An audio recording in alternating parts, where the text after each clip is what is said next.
വചനങ്ങൾക്ക് ആനുപാതികമായിട്ടുള്ള പുതിയ നിയമവചനങ്ങളുണ്ട്.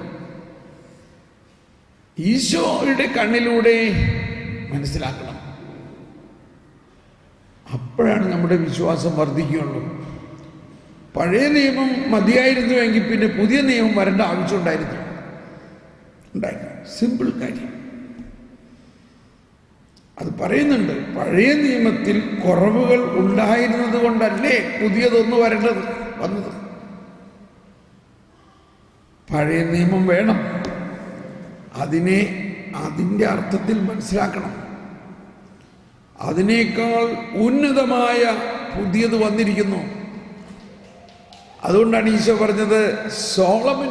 അപ്പോൾ യഹൂദരെ സംബന്ധിച്ച് സോളമൻ എന്നൊക്കെ പറഞ്ഞു കഴിഞ്ഞാൽ അവരുടെ രാജാവാണ്.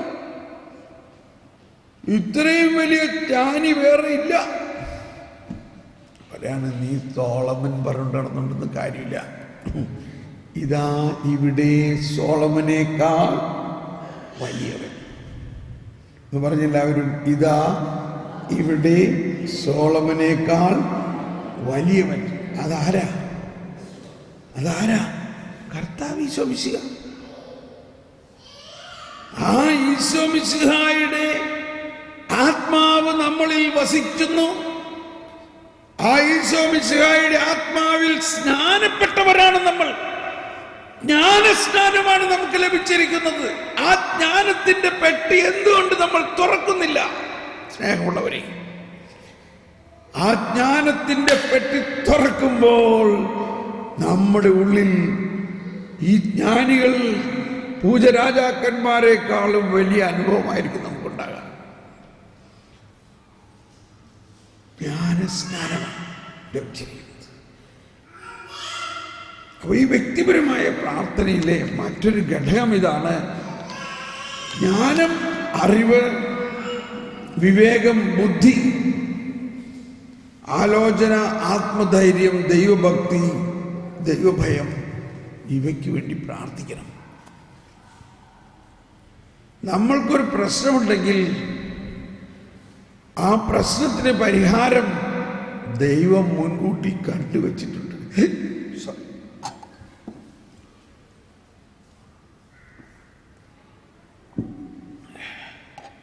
നമ്മൾ ആ പ്രശ്നം മാറണേ എന്ന് പറഞ്ഞ് പ്രാർത്ഥിക്കാതെ, ദൈവമേ നിനക്കറിയാലോ എൻ്റെ പ്രശ്നം, അതിൻ്റെ പരിഹാരവും നിനക്കറിയാം, അതെന്നോട് പറയണേ, അതറിയാനുള്ള ജ്ഞാനം നൽകണേ എന്ന് പറഞ്ഞ് മിണ്ടാതിരുന്നാൽ മതി. കുറച്ച് കഴിയുമ്പോൾ ഒരു ആശയം നമ്മളിൽ ഉദിക്കും. ഇന്നത് ചെയ്താൽ മതി. Praise the Lord. ദൈവത്തിൻ്റെ ജ്ഞാനം നമ്മളെ നയിക്കും. ഈ 3 രാജാക്കന്മാർ ഇത്രയും വലിയ ജ്ഞാനികളായിരുന്നിട്ട് പോലും അവർ 3 പേരും കൂടി തീരുമാനിച്ചു, നമുക്ക് ഹെറോദേസിൻ്റെ അരമനയിൽ പോയി അദ്ദേഹം പറഞ്ഞ പോലെ കാര്യമൊക്കെ വിവരമായിട്ട് പറയാം. ഇന്ന സ്ഥലത്താണ് ഈ ഉണ്ണി ജനിച്ചിരിക്കുന്നത്. ആ ഉണ്ണിയെ കാണേണ്ടതല്ലേ. പക്ഷെ പോണ വഴിക്ക് ഇവർ ജ്ഞാനികളായതുകൊണ്ട് ദൈവത്തിൻ്റെ ജ്ഞാനം അവരോട് പറഞ്ഞു, നിങ്ങൾ പോകരുത്. രാജാവിനോട് വാക്കുകൊടുത്തേക്കണതാണ്. നിങ്ങൾ ഹെറോദേസിന്റെ അരമനയിൽ പോകരുത്. നിങ്ങൾ മറ്റൊരു വഴിക്ക് പോയിക്കോളൂ. വീട്ടിലേക്ക്, നിങ്ങളുടെ നാട്ടിലേക്ക് മറ്റൊരു വഴിക്ക് പോകൂ. ഈ വഴി പോകരുത്. അതാണ് ജ്ഞാനം. മാത്രമല്ല, അവർ 3 രാജാക്കന്മാർ ഒരുമിച്ചെടുത്ത തീരുമാനം അവർ വേണ്ടെന്ന് വെച്ചു. ദൈവം പറഞ്ഞ വഴിയിലൂടെ അവർ പോയി. Praise the Lord. ഈ ധ്യാനം കഴിഞ്ഞ് നിങ്ങൾ പോകുമ്പോഴും നിങ്ങൾ ഓൾറെഡി ഇപ്പോഴേ തന്നെ പല പദ്ധതി ഉണ്ടാക്കി വെച്ചിട്ടുണ്ട്. ഞാൻ അത് ചെയ്യണം, ഇത് ചെയ്യണം, ഇങ്ങനെ ചെയ്തതല്ല. ആ പദ്ധതികളൊക്കെ ഇവിടെ വെക്കുക. കർത്താവേ, നീ ഒരു പുതിയ വഴി ഞങ്ങൾക്ക് കാണിച്ചതായോ? ഞങ്ങളുടെ ജീവിതത്തിൽ എല്ലാം അറിയുന്ന അങ്ങ് ഞങ്ങളെ കൃത്യമായൊരു വഴി കാണിച്ചതായോ? അങ്ങയുടെ ജ്ഞാനം ഞങ്ങൾക്ക് പുതിയ വഴി കാണിച്ചു തരും. അപ്പോൾ ഈ വ്യക്തിപരമായ പ്രാർത്ഥനയിലെ വളരെ പ്രധാനമായ ഒരു കാര്യം ജ്ഞാനത്തിന് വേണ്ടി പ്രാർത്ഥിക്കുക എന്നുള്ളതാണ്. പ്രത്യേകിച്ച് ഇന്നത്തെ കാലഘട്ടത്തിൽ വിശ്വാസത്തിൽ വളരുന്നതിനും വിശുദ്ധീകരണത്തിനും നമ്മുടെ ജീവിതത്തിൻ്റെ ബലഹീനതകളിൽ എങ്ങനെ അതിജീവിക്കാമെന്നും നമ്മുടെ കുടുംബജീവിതം എങ്ങനെ മുന്നോട്ട് കൊണ്ടുപോകാമെന്നും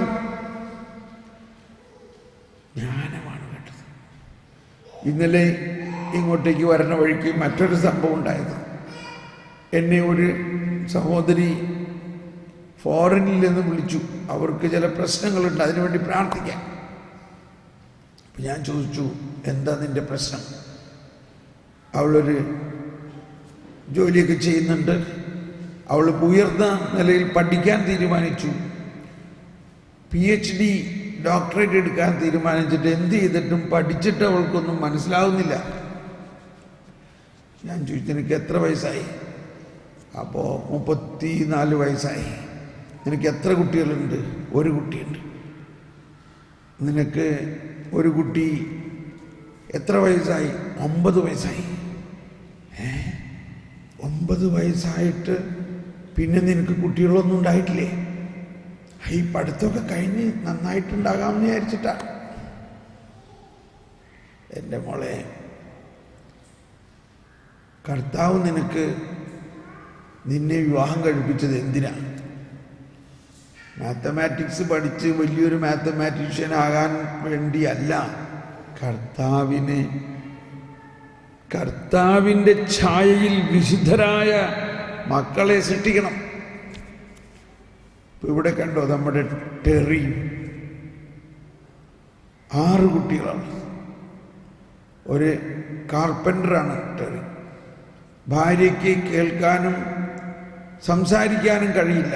ബധിരയും മൂകയുമായ ഭാര്യ. ഇതാ വിശ്വാസം എന്ന് പറയുന്നത്. ഒരു കാർപ്പൻ്ററായ ടെറി 6 കുട്ടികളുണ്ട്. 6 കുട്ടികളും ഇവിടുത്തെ ധ്യാനത്തിനും വന്നിട്ടുണ്ട്. Praise the Lord. ഇതാണ് നമ്മൾ പഠിക്കേണ്ടത്, വിശ്വാസത്തിൻ്റെ സാക്ഷ്യം. ഇപ്പം ഞാൻ ആ മകളോട് പറഞ്ഞു, ഈ ജർമ്മൻ ഭാഷയിൽ ഒരു ചൊല്ലുണ്ട്.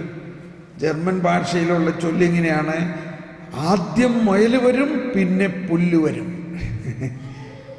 എന്ന് പറഞ്ഞാൽ മുയലിനെ സൃഷ്ടിക്കണ ദൈവം അതോടൊപ്പം അതിനു വേണ്ട പുല്ലുണ്ടാക്കാതിരിക്കുമോ? മുയലിനെ.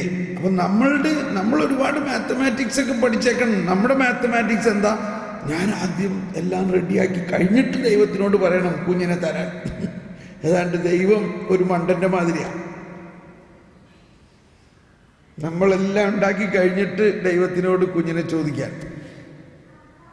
ഒരിക്കൽ ജർമ്മനിയിൽ വേറൊരു സംഭവം ഉണ്ടായി. ഒരു പെൺകുട്ടി, അവൾ കല്യാണമൊക്കെ കഴിഞ്ഞ് ഡോക്ടർമാർ കണ്ടുപിടിച്ച് ഇവൾക്കൊരു അസുഖമുണ്ട്. അവളുടെ അസുഖം ശരീരത്തിൻ്റെ ഇമ്മ്യൂൺ സിസ്റ്റം പ്രവർത്തിക്കുന്നില്ല എന്നുള്ളതാണ്. അപ്പോൾ ഡോക്ടേഴ്സ് പറഞ്ഞു, അതുകൊണ്ട് നീ ഒരു കാരണവശാലും ഗർഭിണിയാകാൻ പാടില്ല. നീ ഗർഭിണിയായാൽ അപകടമാണ്. നിനക്കും അപകടമാണ്, കുഞ്ഞിനും അപകടമാണ്. ഇങ്ങനെ ഇരിക്കും. ഇവൾ ധ്യാനം കൂടാൻ വന്നു. എൻ്റെ അടുത്ത് വന്ന് പ്രാർത്ഥിക്കുമ്പോൾ ഞാൻ കാണുന്നത് നിനക്ക് കർത്താവ് കുഞ്ഞിനെ തരുന്നതായിട്ടാണ് കാണുന്നത്. അയ്യോ, ഡോക്ടർ പറഞ്ഞേക്കണത് കുഞ്ഞുണ്ടാകാൻ പാടില്ല എന്നാണ്. ഞാൻ പറഞ്ഞു, എൻ്റെ മകളെ, ഈ ദൈവം ആരാന്നാ നീ വിചാരിച്ചേക്കണേ? ഈ ദൈവം സൃഷ്ടാവാണെങ്കിൽ ആ സൃഷ്ടാവായ ദൈവം നിനക്കൊരു കുഞ്ഞിനെ തരുമ്പോൾ ആ കുഞ്ഞിന് ആവശ്യമായ സാഹചര്യങ്ങൾ നിന്റെ ശരീരത്തിൽ രൂപപ്പെടുത്തുന്നത് ദൈവം തന്നെയല്ലേ? അത് ശരിയാണല്ലോ. ഇതിനാണ് ഈ ജ്ഞാനം എന്ന് പറയുന്നത്. കണ്ടോ? നമ്മൾ വിശ്വാസികളാണെന്ന് പറഞ്ഞിട്ട് എന്താ കാര്യം? മാനുഷികമായ ജ്ഞാനത്തിന്റെ അടിസ്ഥാനത്തിലാണോ വിശ്വാസം,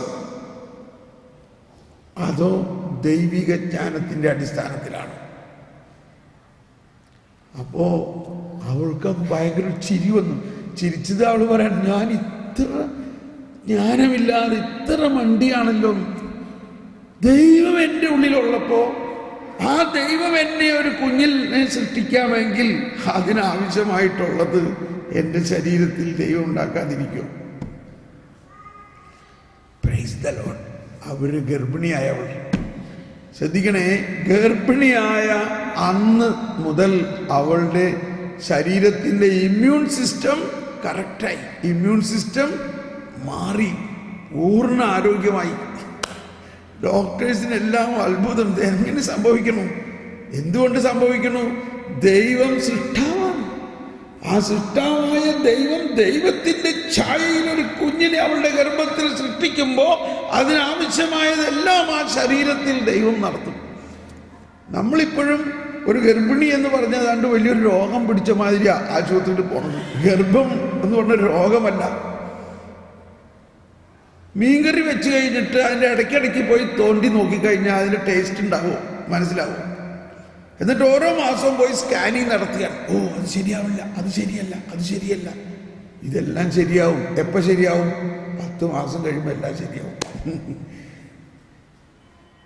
എന്നിട്ട് ഓരോരുത്തർ പേടിപ്പിക്കാൻ, ദേ അവിടെ അത് ശരിയല്ല, അതുകൊണ്ട് കുഞ്ഞ് അംഗവൈകല്യമുള്ള കുഞ്ഞാവും, അതുകൊണ്ട് കുഞ്ഞിനെ വേണ്ടാന്ന് വെക്കി. ഇങ്ങനെ എത്ര പേരാ എന്നോട് പറയണേന്നറിയാമോ? ഞാൻ പറഞ്ഞ്, ദൈവമാണ് സൃഷ്ടിക്കുന്നത്, ഡോക്ടറോ നിങ്ങളോ അല്ല. ആ സൃഷ്ടി രൂപപ്പെട്ടുകൊണ്ടിരിക്കുന്നതിൻ്റെ ഇടയിൽ നമ്മൾ എന്തെല്ലാം ചെക്കിങ് ചെയ്താലും പല കാരണവശാല് അത് കൃത്യമല്ല. ദൈവത്തിൻ്റെ ജ്ഞാനം എല്ലാം കൃത്യമാക്കും. അപ്പോൾ ഞാൻ ഇന്നലെ അവൾക്ക് കൊടുത്ത ഉപദേശം ഇതാണ്: നിനക്ക് മാത്തമാറ്റിക്സ് പഠിക്കാൻ ബുദ്ധിയില്ലാഞ്ഞിട്ടല്ല, ദൈവം നിനക്ക് തരുന്ന അനുഗ്രഹം ഒരു 2-3 കുഞ്ഞുങ്ങളെയും കൂടി നിനക്ക് തരുന്നത് നീ വാങ്ങാൻ നീ നിന്നെ തന്നെ സമർപ്പിക്കുമ്പോൾ സൃഷ്ടാവിന് പ്രവർത്തിക്കാൻ നിന്നിൽ ഇടം കൊടുക്കുകയാണ്. അപ്പോൾ ബാക്കിയുള്ളതെല്ലാം താനെ വന്നോളും. ജ്ഞാനമാണ്. ഞാൻ കഴിഞ്ഞ പ്രാവശ്യം ഇവിടെ ധ്യാനം നടത്താൻ വന്നപ്പോൾ ഒരാൾ വന്നിട്ട് പറഞ്ഞു, ബ്രദറെ എൻ്റെ ഈ പാസ്പോർട്ടും ഒന്ന് കൈവച്ചൊന്ന് പ്രാർത്ഥിച്ചാൽ എനിക്കൊരു വിസ കിട്ടണം. അപ്പോൾ എനിക്ക് തോന്നിയില്ല അങ്ങനെ പ്രാർത്ഥിക്കാൻ. ഞാൻ പറഞ്ഞു, എന്തിനാ നിനക്കിപ്പോൾ വിസ? നിനക്കിവിടെ നീ എന്താ ചെയ്യണം? ഞാനിവിടെ ഒരു മത്സ്യബന്ധനമാണ്, ഫിഷർമാനാണ്. അത് നല്ല ജോലിയല്ലേ? ഈ കടൽ മുഴുവനും നിനക്ക് വേണ്ടി കിടക്കല്ലേ? നീ എന്തിനാ അതിന് കടലിനപ്പുറത്ത് പോണേ? കുറച്ച് കാശൊക്കെ ഉണ്ടാക്കി. നീ ഇപ്പൊ പോകാൻ നിന്റെ അടുത്ത് കാശുണ്ടോ? അത് കുറച്ച് കടമൊക്കെ മേടിക്കാം, പലിശയ്ക്ക് കടം മേടിക്കാം. പോയി കഴിഞ്ഞാൽ അവിടെ ജോലി കിട്ടുമെന്ന് വല്ല ഗ്യാരണ്ടി ഉണ്ടോ? കിട്ടിയില്ലെങ്കിലോ? നീ എത്ര നാൾ കഴിഞ്ഞിട്ട് വരും? നിനക്ക് എത്ര കുട്ടികളുണ്ട്? ഭാര്യയും 2 കുട്ടികളുണ്ട്. ഈ ഭാര്യയും 2 കുട്ടികളെയും ഇവിടെ ഒരു കുടിലിട്ടിട്ട് നീ അക്കരെ പോയി കാശുണ്ടാക്കുമെന്നുള്ള ഭാവേന പോയിട്ട് 2 വർഷം കഴിഞ്ഞാൽ പോലും നിനക്ക് തിരിച്ചു വരാൻ പറ്റില്ല പണി. നീ ഈ മത്സ്യബന്ധനവും നടത്ത്, ബാക്കിയുള്ള സമയത്ത് വേറെ ജോലി നടത്തി ഇവിടെ സുഖമായിട്ട് ജീവിക്കും.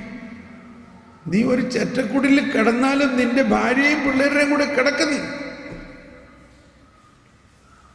ഇത് പറയുമ്പോൾ അവൻ്റെ ഭാര്യ ഭയങ്കര ഹൃദയത്തിൽ സന്തോഷം കൊണ്ട് കരയായിരുന്നു. അതാണ് ഭാര്യ ആഗ്രഹിക്കുന്നത്. ഞാൻ പറഞ്ഞു, നീ ജ്ഞാനത്തിന് വേണ്ടി പ്രാർത്ഥിക്കും. ഞാൻ അപ്പം തന്നെ അവന് വേണ്ടി പ്രാർത്ഥിച്ചു. അവർ 2 പേരും തീരുമാനിച്ചു, അവൻ പോകില്ല, ഇവിടെ തന്നെ ജീവിക്കാം. ഒരുപാട് പേര് ഇവിടെ നിന്ന് ഫോറിനിൽ പോയേക്കണവരുണ്ട്.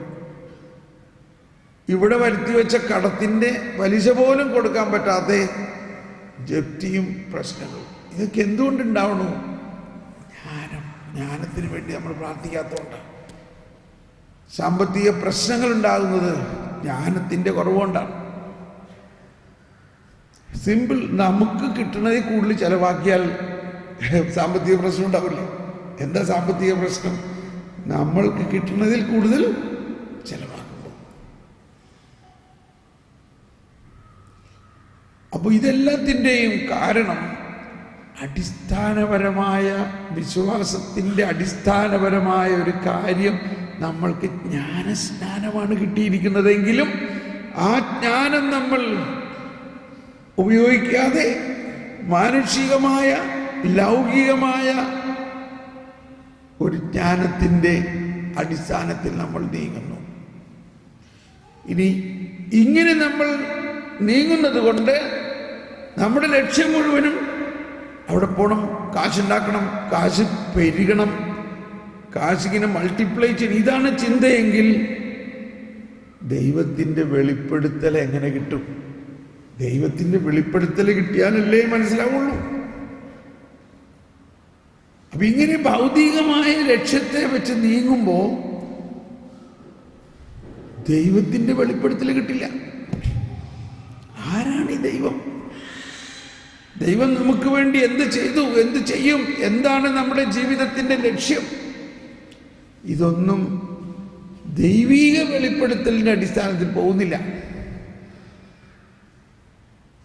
ഇതിപ്പോ ക്ഷമിക്കണം, കുറ്റം പറയാമെന്ന് വിചാരിക്കരുത്. ഇപ്പൊ കന്യാസ്ത്രീമാരുടെ ജീവിതമായാലും അച്ഛന്മാരുടെ ജീവിതമായാലും ഒരു കന്യാസ്ത്രീ ആകാൻ വരുന്ന ഒരു കുട്ടിയെ ആദ്യം ചോദിക്കണം, നിനക്ക് എന്താകണം? എനിക്കൊരു ടീച്ചറാകണം, എനിക്ക് സ്കൂളിൽ പ്രിൻസിപ്പളാകണം. ഇത് തന്നെ അച്ഛനാകാൻ പറഞ്ഞ ആളോട് ചോദിക്കുകയാണ്, നീ എന്തിനാ അച്ഛനാകാൻ പറഞ്ഞ? എനിക്ക് ഒരു ഇന്നമാരത്തെ സ്കൂളിലെ ഒരു വലിയ ആളാകണം, സ്കൂൾ നടത്തണം, ഇൻസ്റ്റിറ്റ്യൂഷൻ നടത്തണം, ഒരു ഡോക്ടറാകണം. ഇതല്ല, ആത്മാക്കളെ നേടാൻ വേണ്ടിയാണ് ഒരു കന്യാസ്ത്രീ ആവുന്നത്. ആത്മാക്കളെ നേടാൻ വേണ്ടിയാണ് ഒരു അച്ഛനാകുന്നത്. ഇന്ന് നമ്മളുടെ ഇവിടെയുള്ള സ്കൂൾ നടത്താനായിട്ട് ഒരു അൽമായനെ കൊണ്ട് പറ്റുമോ ഇല്ലയോ? പ്രസ് നടത്താൻ ഒരു അൽമായനെ കൊണ്ട് പറ്റുമോ ഇല്ലയോ? അങ്ങനെയുള്ള അൽമായരെ വളർത്തിയെടുക്കണം. എന്നാൽ ഒരു അൽമായന് പറ്റാത്തത് എന്താ? കുമ്പസാരക്കൂടിലിരിക്കാൻ അൽമായന് പറ്റുമോ? കുർബാന അർപ്പിക്കാൻ അൽമായന് പറ്റുമോ? ഇന്ന് യൂറോപ്പിലും റഷ്യയിലും ചൈനയിലും ഒന്നും അച്ഛന്മാരില്ല. ഇവിടെ എന്തോ ഒരു അച്ഛന്മാരും കന്യാസ്ത്രീമാരുമാണ്. ഇവർക്കൊക്കെ അങ്ങോട്ട് പോയിക്കൂടെ? യൂറോപ്പിൽ ഞാനെല്ലാം ശുശ്രൂഷ ചെയ്യുന്ന സ്ഥലത്ത് 5 ഇടവകയ്ക്ക് ഒരച്ഛനാ ഉള്ളത്. 5 ഇടവക. അപ്പോൾ ഒരു ദിവസം, അതുകൊണ്ട് ഈ 5 ഇടവകയിലും ആഴ്ചയിൽ ഒരു ദിവസം കുർബാനയുള്ളത്. ഒരു ദിവസം ഞായറാഴ്ച പോലും ചില സമയത്ത് കുർബാനയില്ല, അച്ഛന്മാരില്ല. ഇവിടെ അച്ഛന്മാർ പ്രസ് നടത്തുകയും സ്കൂൾ നടത്തുകയും ഇങ്ങനെയുള്ള കാര്യങ്ങളാണ് ചെയ്യുന്നത്. ക്ഷമിക്കണം, നമ്മൾ ഭൗതികമായ എന്തോ പിടിച്ചെടുക്കാൻ നോക്കുകയാണ്. ഇന്നലെ അച്ഛൻ പറഞ്ഞൊരു സന്ദേശം എന്താ? വെട്ടിപ്പിടിക്കാനല്ല കെട്ടിപ്പിടിക്കാനുള്ള സ്നേഹമാണ് കരുണ എന്ന് പറയുന്നത്. വെട്ടിപ്പിടിക്കുകയല്ല, അപ്പോൾ നമ്മൾക്കുണ്ടാകേണ്ട, വിശ്വാസത്തിലുണ്ടാകേണ്ട വലിയൊരു കാര്യമാണ്.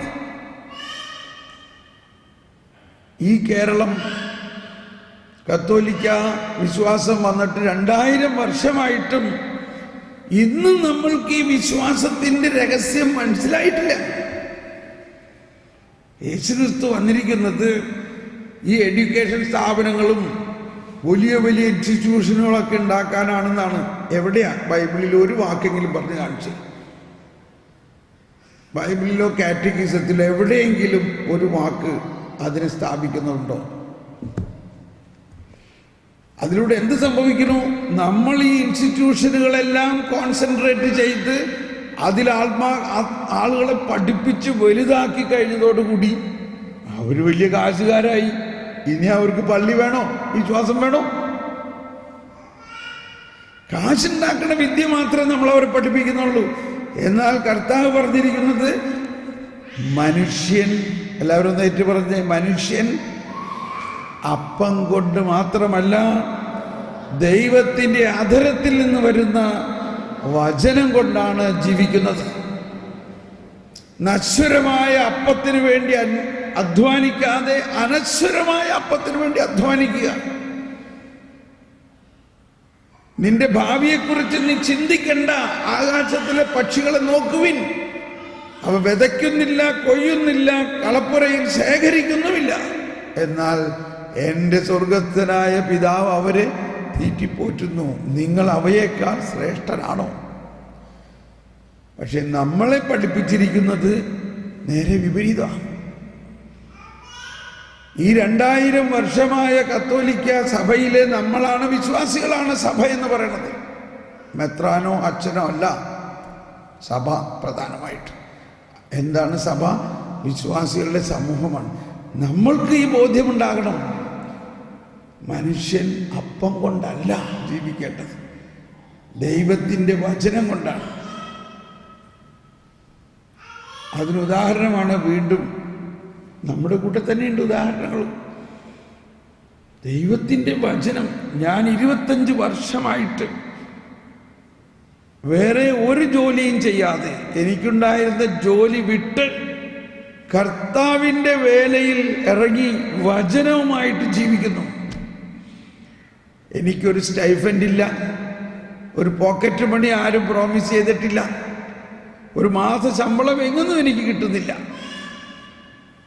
എനിക്കറിയില്ല ഈ മാസം ഞാൻ എങ്ങനെ എൻ്റെ കാര്യങ്ങൾ നടത്തുമെന്ന് എനിക്കിപ്പോൾ അറിയില്ല. പക്ഷെ എനിക്കൊന്നറിയാം, കഴിഞ്ഞ 25 വർഷമായിട്ട് ഇത് നടന്നു പോകുന്നുണ്ട്. ഇത് നടക്കുമെന്നും അറിയാം. കാരണം ഞാൻ ആകാശത്തിലെ പറവകളേക്കാൾ വിലയുള്ളവനാണ് കർത്താവിന്. വലിയ അടിസ്ഥാനപരമായ മാറ്റം ഉണ്ടാകണം. അപ്പോൾ ഈ കേരള സഭയെ തന്നെ ആലോചിച്ച് നോക്കൂ, എന്തോരം ഇൻസ്റ്റിറ്റ്യൂഷനുകളാണ് നമുക്കുള്ളത്. ഞാൻ ഇതിനൊന്നും കുറ്റം പറയല്ല, അതിൻ്റെ ഇനി എന്താണ് അതിൽ ഉണ്ടാകേണ്ടത് ശ്രദ്ധിക്കണേ. 31 33 രൂപതകളുണ്ട്. ഈ രൂപതകളിലുള്ള ഇടവകകൾ 5000-ലധികം ഇടവകകളുണ്ട് കേരള സഭയിൽ. 5000-ലധികം ഇടവകകൾക്ക് 6000-ഓളം പള്ളിക്കൂടങ്ങളുണ്ട്.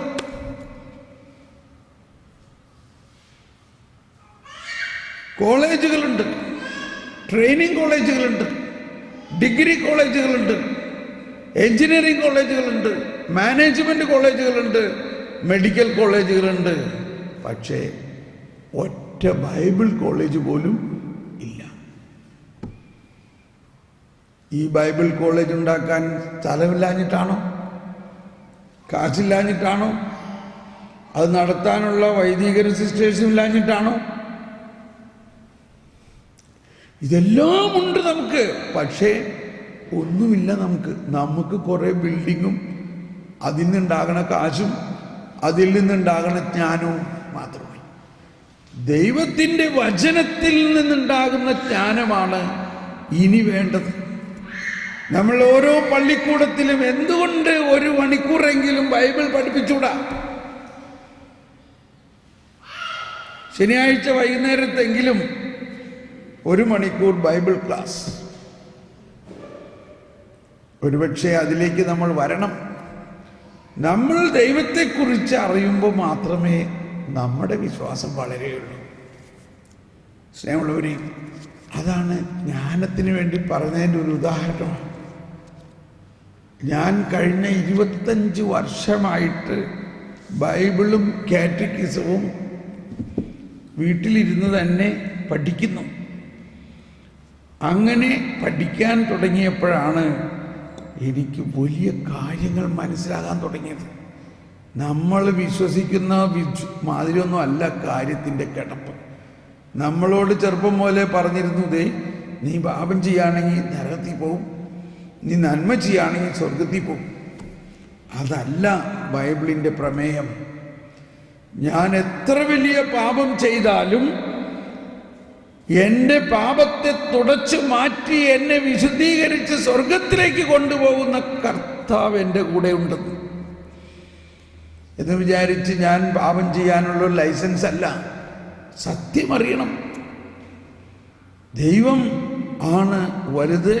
ദൈവം നമ്മുടെ പാപങ്ങൾക്ക് പരിഹാരം ചെയ്ത് നമ്മളെ ദൈവത്തിൻ്റെ വലതുഭാഗത്തേക്ക് കൊണ്ടു ചെല്ലും. നമുക്കൊന്ന് കണ്ണടച്ചിങ്ങനെ പ്രാർത്ഥിക്കാം. എന്നിൽ വസിക്കുന്ന പരിശുദ്ധാത്മാവേ, ഒന്ന് എഴുന്നേറ്റ് നിന്ന് എല്ലാവരും ഒന്ന് സ്തുതിച്ചാലോ. Hallelujah, hallelujah. യേശുവേ സ്തോത്രം, യേശുവേ നന്ദി.